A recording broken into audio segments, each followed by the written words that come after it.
Queridos irmãos e irmãs, a todos que nos acompanham, celebramos hoje o dia do nascituro. Qual é o lugar mais perigoso de se viver nos dias de hoje? Será a Síria, onde milhares morrem vítimas de uma guerra civil? Serão os lugares do submundo do crime? Seria nas igrejas cristãs situadas em território islâmico? Qual é o lugar mais perigoso do mundo? Pasmem, no mundo que estamos vivendo, o lugar mais perigoso do mundo para se viver é a barriga da própria mãe. É por essa razão que celebramos o dia do nascituro. Essa é uma realidade que seria inimaginável se não fosse verdade. O lugar que deveria ser o mais aconchegante, o lugar cheio de ternura, tornou-se uma passagem perigosa que o ser humano pode fazer na sua existência. Se para nós foi uma passagem tranquila, para muitos não foi assim. Se neste momento eu fosse uma alma prestes a ser infundida no embrião humano e tivesse consciência disso, eu ficaria apavorado.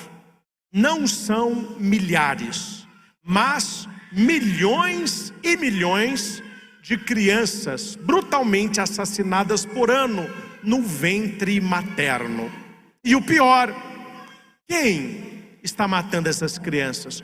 Por quem que essas crianças estão sendo mortas?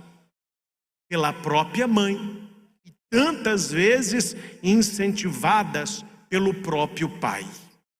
Se a vida humana, em seu momento mais tenro e indefeso, está sob a mira de quem mais deveria guardá-la e protegê-la, quanto vale uma vida? Dizem que o ser humano, no cuidado com a sua prole, tem muito a ver com os animais. Engana-se quem fala tal besteira, pois nós sabemos de dois de maneira especial: o flamingo e o gorila, que na falta de alimento dá para os filhos o próprio sangue como alimento. O valor da cria está no cuidado da mãe, o que nós não vemos em tantas outras mulheres. Quando vale uma vida humana, sendo que aquela vida tenra e pequenina é descartada? Ela não tem valor absoluto e inviolável. Está condicionada à segurança, ao bem-estar e interesse de terceiros. Nessa escala de valores, meus caros, toda a vida humana está em risco. O que as pessoas não pensam e não sabem, que quando você defende a integridade de uma criança no útero desta mulher, que deveria ser mãe, mas tantas não são, o que está em tese aí não é aquela vida dentro do útero, é o valor da vida humana em si, daqueles que não nasceram e daqueles que já nasceram. Se aquela vida no útero não tem valor, por que teria uma vida após o útero? Se aquela vida no útero, ela pode ser descartada e exterminada, o que me faz pensar que aqueles que já saíram do útero não podem ser também descartados e exterminados. Por esta razão, o dia do nascituro, comemorado hoje, 8 de outubro, celebra especialmente a vida do bebê no ventre de sua mãe. E não somente isso. Não estamos celebrando apenas aquele neném no útero da sua mãe. Celebramos neste dia o valor da vida humana, da minha vida e da sua vida, que é dom de Deus, o Criador, do seu início até o seu fim. Não é somente a vida do nascituro que está aqui em questão, mas a vida humana, especialmente em sua condição de fragilidade e inutilidade para a sociedade. Tanto é que a legalização do aborto, até o último instante, antes do nascimento, em alguns países já foram além. Já faz surgir uma lógica chamada eutanásia dos recém-nascidos. Algumas pessoas na Holanda, Alemanha e Austrália raciocinam assim: a criança, ela pode ser morta minutos antes do seu nascimento, porque ela não nasceu ainda. O que eles pensam? Se ela pode ser morta minutos antes do nascimento, o que me impede então de matá-la minutos após o nascimento? É uma coisa lógica. Isso pouparia gastos com exames pré-natais para verificar patologias genéticas, entre outras. Essa eugenia pós-natal,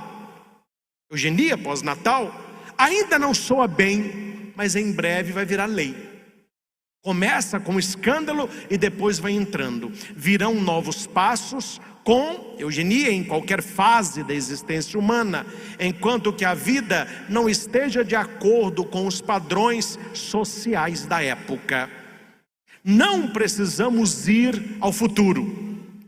Hoje, se a vida vale tão pouco diante do bem-estar, do sucesso, bens materiais, até mesmo de animais, ela acaba perdendo o sentido em si mesmo. Sem sentido, quantos jovens se entregam às drogas, à prostituição e até o fim, que é o suicídio, cada vez mais comum nesta faixa etária. Qual o problema que está aí? O valor da vida humana. Já não tem valor a vida humana. Aí nós podemos perguntar: por que os jovens estão, alguns, tão violentos e sem esperança? Nessa cultura de morte, na qual inclusive são bem aceitas celebrações artísticas da morte, certos tipos de tatuagens, filmes, fantasias, tudo exalta a morte e não a vida. Uma pessoa que fica vendo isso, fazendo isso, lendo isso, qual a beleza e o sentido da vida? Nenhum. Quantos jovens hoje dizem abertamente: com a morte termina tudo? Não acreditam numa vida eterna, não acreditam numa alma, o que dirá de um espírito? Para nós que cremos em Deus, um sinal inquestionável do valor da vida humana é o fato de o próprio Criador ter escolhido passar por este caminho. O Filho de Deus um dia foi o nascituro. Aquela criança no útero de Maria Santíssima foi esperado, preparado e foi acolhido como um dom, como um presente. Aí está o valor da vida humana, que é dom e que é também presente. Precisamos ter noção da gravidade que o aborto o é aos olhos de Deus. Se ele perdeu o seu espanto aos olhos do mundo, ele continua sendo um pecado mortal aos olhos de Deus. Depois, quem tiver tempo, não há tempo hábil para eu falar de tudo isso aqui, pesquise sobre um doutor norte-americano chamado Bernard Knudson. Ele fez mais de 75 mil abortos. Isso lá no ano de 1968, 73.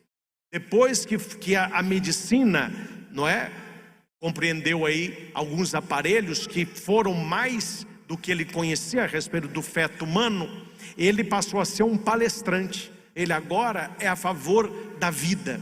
E ele, no seu livro, né, A Mão de Deus, ele conta quais são as táticas e as técnicas que tem que ser usado num país para implantar o aborto.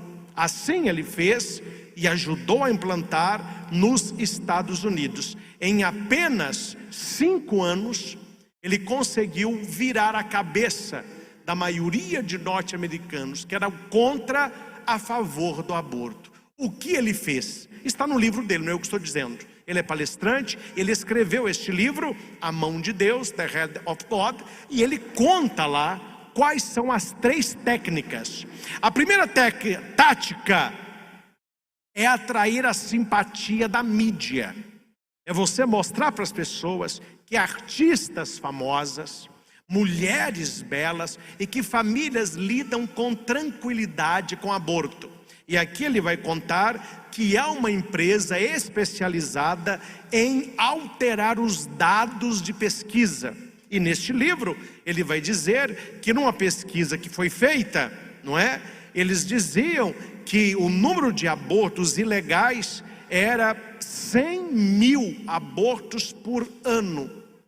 Eles publicaram neste ano que os abortos eram 1.200.000.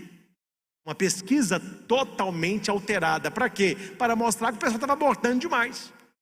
Primeiro, mudando aí a questão numérica, não é? Fizeram uma pesquisa onde apenas 3,9% era a favor do aborto. A maioria aí, as feministas. Eles conseguiram mudar a consciência de grupos, etc. Em apenas 1 ano, essa porcentagem foi para 30%. E na pesquisa, 4 anos depois, que deu 38%, eles julgaram mais de 70%. Eles estão mexendo com o que aí? A cabeça das pessoas que querem estar no grupo majoritário. Todo mundo está aprovando, quem sou eu para discordar? Eu não vou dar minha opinião contra a maioria. Segunda tática que o doutor Bernard Knudson usou para conseguir a aprovação do aborto. A segunda tática é atacar o catolicismo, atacar a igreja, mostrando que a ciência é muito evoluída, que as pessoas que tinham fé, que estavam aí seguindo a igreja, etc., são pessoas atrasadas, são pessoas retrógradas, e os artigos falavam cada vez mais de escândalos da igreja, tirando aí a credibilidade do clero norte-americano. Então, uma vez que a igreja foi bombardeada e ela falava contra o aborto, ela não tinha credibilidade mais. E as outras crenças que eram contra ficaram caladas por causa do bombardeio. Isso é uma técnica, não é? Eles atacam para que a pessoa não diga, então eles param de atacar. Se falar, nós vamos atacar. Se ficar calado, nós ficamos na nossa. Foi a segunda tática, um bombardeio aí sobre as ideias contra o aborto. Até ele diz no livro que numa das visitas do Papa João Paulo II, eles organizaram uma grande manifestação a favor do aborto, que é o Papa, claro, né? Sempre foi contra o aborto. Então, numa lá das suas caminhadas, lá no Papa Móvel para a Catedral de Washington, houve uma grande manifestações de placas, de mulheres, né, imitando ali o ato do aborto.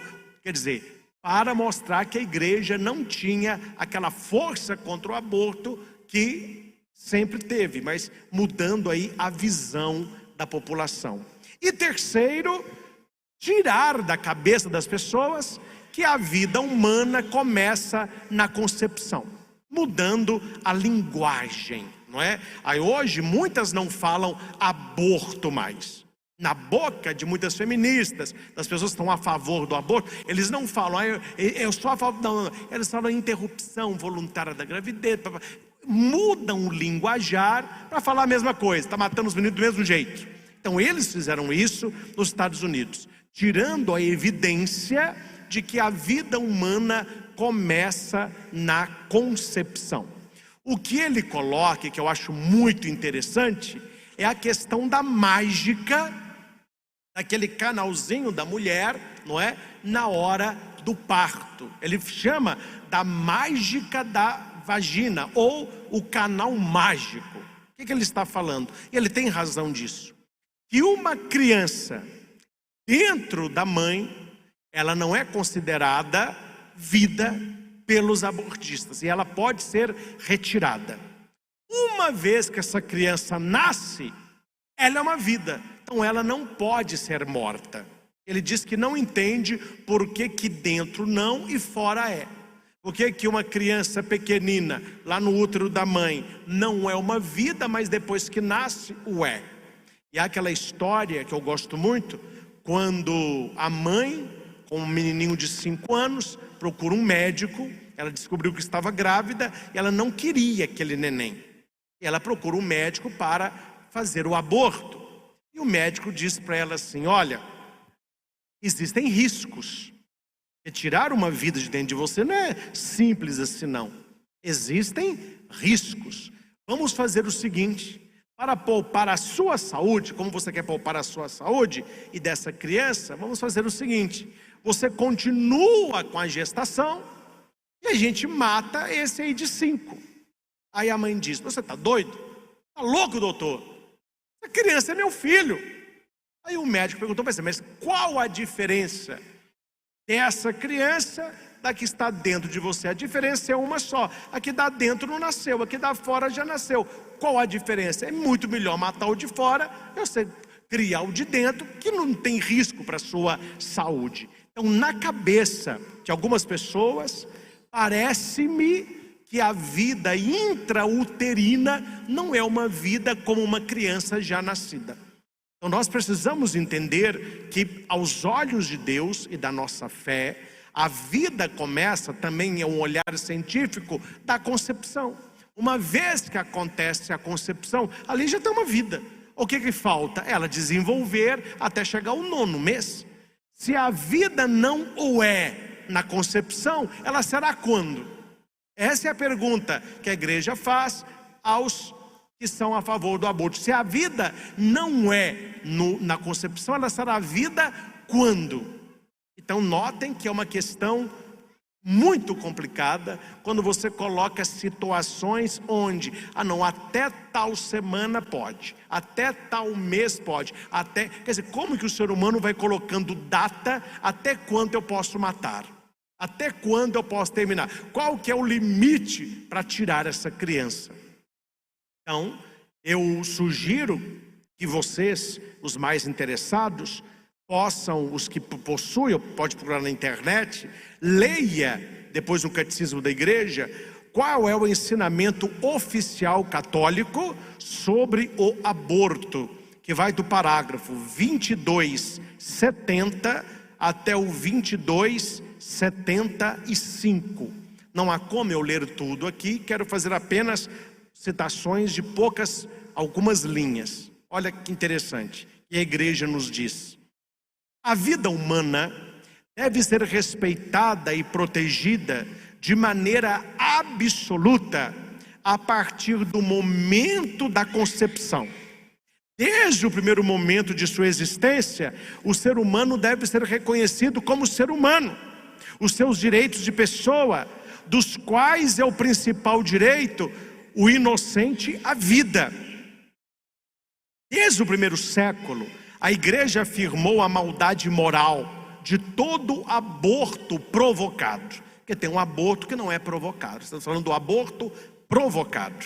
Este ensinamento não mudou. Está no catecismo. O ensinamento não mudou. Continua invariável. O aborto direto, quer dizer, querido com fim ou com meio, é gravemente contrário à lei moral. A cooperação formal para um aborto constitui uma falta grave. A igreja sanciona com uma pena canônica de excomunhão este delito contra a vida humana. Quem provoca aborto, seguindo seu efeito, incorre em excomunhão let sententia, ou seja, tem gente que não sabia disso. Toda pessoa que comete o aborto, no ato do aborto, ela está excomungada da igreja. Uma pessoa abortista, ela está fora da comunhão. E o Papa não tem que excomungá-la. A igreja não tem que excomungá-la. Só pelo fato de fazer o ato, ela já está fora da comunhão. Está no Catecismo 2272. Aí tem, claro, a confissão, a pessoa que arrepende, procura o sacerdote, mas naquele momento ela está totalmente fora da comunhão. Não está restringindo a misericórdia. Manifesta sim a gravidade do crime cometido, o prejuízo irreparável causado ao inocente morto, às pais e à sociedade. Quando você vai confessar: ah, padre, eu pequei. O que você fez, meu filho? Ah, eu traí, eu menti. A pessoa recebe o perdão e ela vai fazer a obra de reparação. Como que uma mãe que aborta o filho, ela vai fazer uma obra de reparação? Não há como fazê-lo. Por isso é um pecado mortal e ela ocorre na excomunhão lete sententiae. Ela não tem que ser excomungada da igreja. O fato de ter cometido, ela já está fora da comunhão. 2274.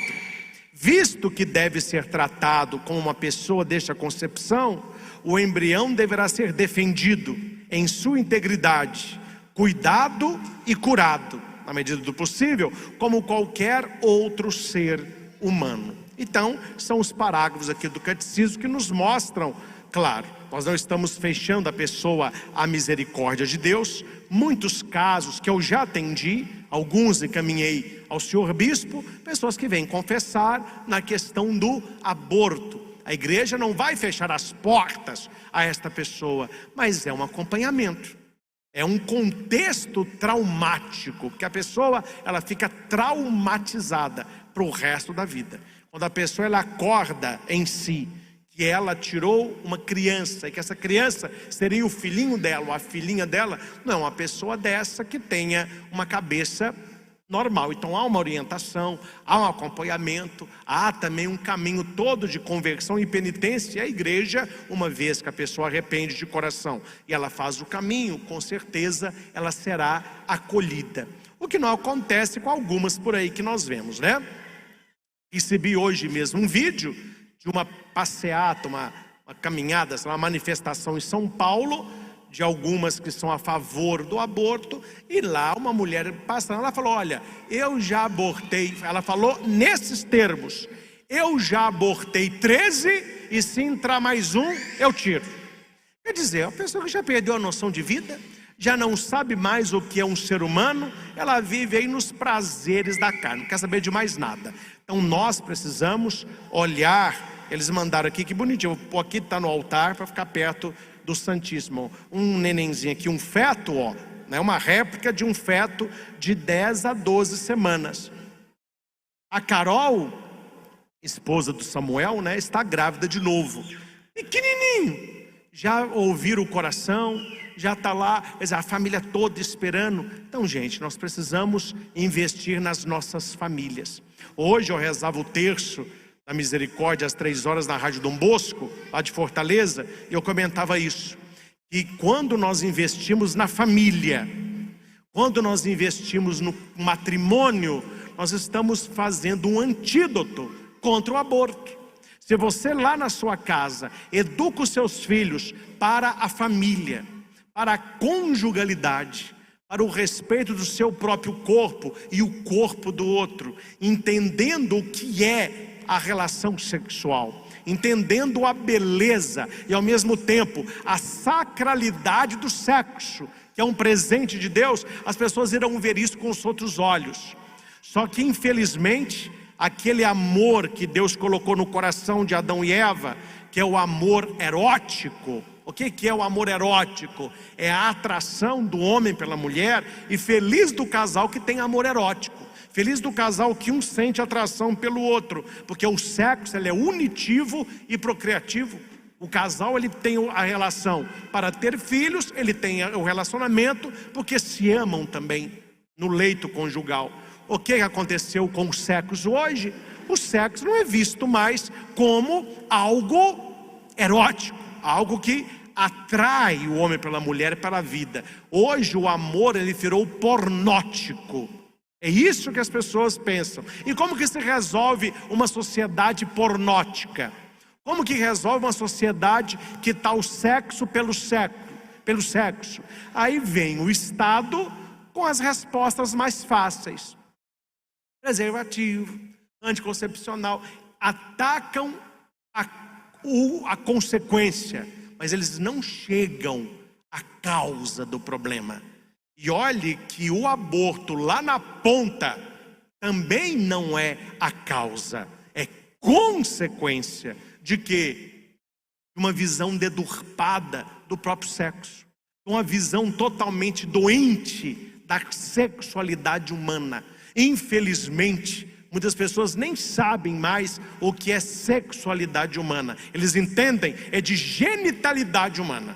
Eles querem saber só de genital. Se o assunto é esse, eles entendem muito bem. Quando você fala de uma sexualidade plena, quando você lê lá a teologia do corpo de João Paulo II, o ser masculino, o ser feminino, o corpo do homem, o corpo da mulher, o relacionamento sexual, o próprio prazer sexual, isso tudo, eles não estão muito olhando isso não. Hoje em dia é o ficar pelo ficar, é o prazer pelo prazer. Aí surge uma criança, qual que é o caminho mais fácil? Fácil, engravidou, não queria, tira. Meu corpo, minhas regras. Mas eu não entendo essa frase não, meu corpo, minhas regras. Eu entendo que a pessoa quer fazer com o corpo dela o que ela quer. Então faça com o corpo dela, porque a criança não é o corpo dela. A criança não é a mãe. A criança está sendo gerada na mãe, mas a criança não é a mãe. Tem gente que trata um neném como se fosse uma verruga. Ah, não, tem uma verruga aqui, ó, tira para mim. Ah, tem um neném, tira para mim. E o mais cômico, para não falar trágico, toda pessoa hoje que é a favor do aborto, ela não foi abortada. Toda pessoa hoje que quer tirar, ela não foi tirada. Toda pessoa diz, não, mas eu sou a favor. Se fosse o seu. Eu queria saber se fosse o seu. Se fosse você, o neném, lá no útero da sua mãe, se você gostaria que fosse você. Não, mas eu não, mas o outro pode. Eu sou a favor do outro. De mim não, eu já nasci, né, pô? Eu já passei da fase, eu já passei do perigo. É muito fácil. Quando você está fora do contexto, mostrando que o a favor é o que deveria ter sofrido, porque é a favor do outro, porque não do próprio. Então é preciso, meus irmãos, olhar com seriedade este problema, que é um problema social, mas que é um problema muito além.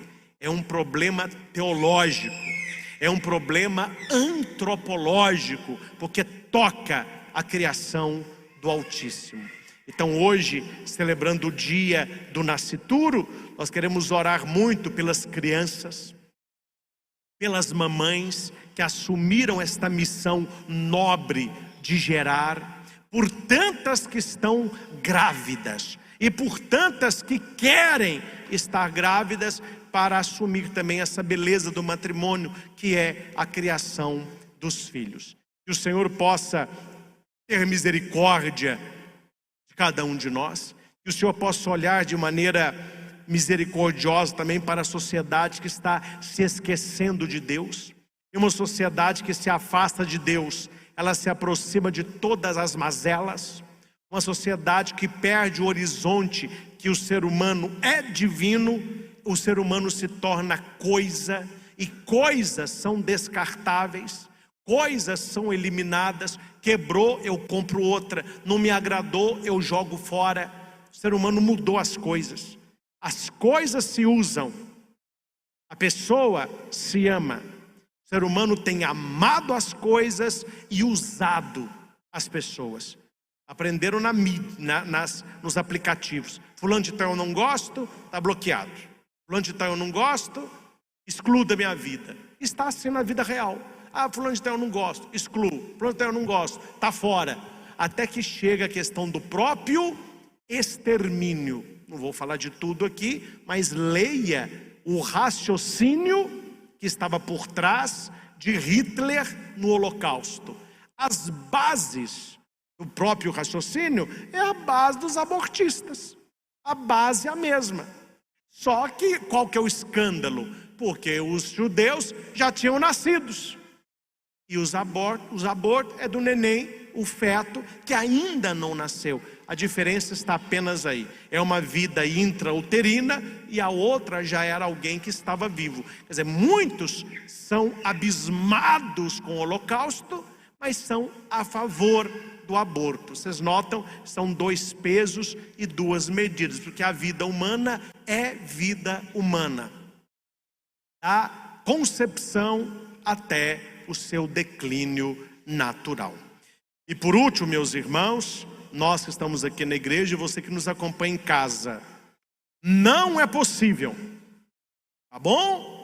Não é possível ser cristão católico a favor de aborto. As pessoas que são a favor de aborto não podem comungar. Pessoa que é a favor do aborto, ela não pode tomar a Santa Comunhão. Está quase lá na excomunhão como quem fez. Não cabe, não cabe, não cabe. Eu sou a favor da mulher. Minhas regras, meus classes é a favor. Você não comungue então, que a sua comunhão vai servir para a sua condenação. Você está muito mais para descer do que para subir, meu filho. Essas concepções mundanas que vão entrando na igreja, você está muito mais servindo às trevas do que à luz. Então nós somos pela vida. A vida é um dom de Deus. A outra problemática que envolve tudo isso deve ser atacada na origem do problema. Não se resolve um problema matando um ser humano. Papa João Paulo vai dizer que não se constrói uma sociedade justa sobre a injustiça. E eles pegam o caminho mais fácil, ao invés de pegarem o caminho certo. Que o Senhor ilumine a nós que aqui estamos, ilumine as nossas famílias e principalmente todos aqueles que unidos são pró-vida. Na concepção até o fim da própria vida natural. Ao Senhor Jesus, doador da própria vida, toda honra, toda glória e todo louvor. Essas pessoas aqui que representam a tantos outros, né? Tem até um bebezinho ali, tem crianças, casais, aquilo que nós queremos pedir a Deus, que neste dia do nascituro, essas pessoas sejam abençoadas e que nós também, mesmo não tendo a camisa de pano, a camisa de algodão, que nós possamos ter esta camisa no coração. Eu sou a favor da vida. Então nesta Ave Maria nós queremos rezar por eles, este trabalho de conscientização que eles têm feito e que a vida deles seja testemunho, que Deus os abençoe, abençoando as crianças e que possa se juntar a este grupo, pessoas dispostas também a lutar pela vida desde a tenra idade. Ave Maria, cheia de graça, o Senhor é convosco. Bendita sois vós entre as mulheres, bendito é o fruto do vosso ventre, Jesus. Santa Maria, Mãe de Deus, rogai por nós, pecadores, agora e na hora de nossa morte. Amém. Muito bom, Deus abençoe a todos, né? Que a luta de vocês seja cada vez mais abençoada pela Sagrada Família. Deus abençoe.